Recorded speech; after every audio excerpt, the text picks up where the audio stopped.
આપનું સ્વાગત છે। પ્રાંતિજ પોલીસની મોટી સફળતા।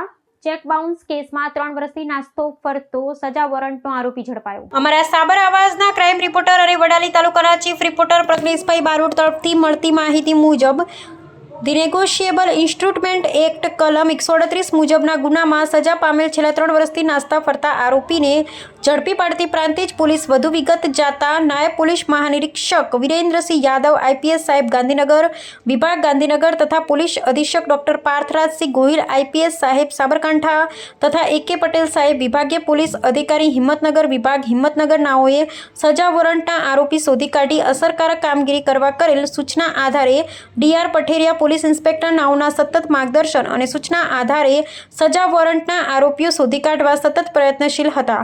દરમિયાન કોન્સ્ટેબલ હરીશકુમાર ગેમરભાઈ બક્કલ નંબર 179 નાઓને ખાનગી રાહે બાતમી હકીકત મળેલ કે ધી નેગોશિયેબલ ઇન્સ્ટ્રુમેન્ટ એક્ટ કલમ 138 મુજબના આરોપી ભાવેશ ગોવિંદભાઈ વણકર રહેવાસી નવા વણકરવાસ જૈનપુર તાલુકો પ્રાંતિજ જિલ્લો સાબરકાંઠા નાઓ જૈનપુર ગામે આવેલ હોવાની બાતમી આધારે સદર આરોપીને ઝડપી પાડી નામદાર કોર્ટ હવાલે કરવામાં આવેલ છે। આમ પ્રાંતિજ પોલીસને છેલ્લા 3 વર્ષથી સજા વોરંટના નાસ્તા ફરતા આરોપીને ઝડપી પાડવામાં સફળતા મળેલ છે। કામગીરી કરનાર કર્મચારી હેડ કોન્સ્ટેબલ હરેશકુમાર ગેમરભાઈ તથા ભાવિક કુમાર સામળભાઈ તથા પોલીસ કોન્સ્ટેબલ મુકેશભાઈ રૂમાલભાઈ આ તમામને સાબર આવાસ પરિવાર તરફથી ખૂબ ખૂબ અભિનંદન। આવા ન્યૂઝ જોવા માટે સાબર આવાસ યુટ્યુબ ચેનલને સબસ્ક્રાઇબ કરો અને લાઇક કરો, જેથી હવે પછીના દરેક સમાચાર સબસ્ક્રાઇબ કરેલા હશે તેઓને નવા સમાચારની માહિતી મળી જશે।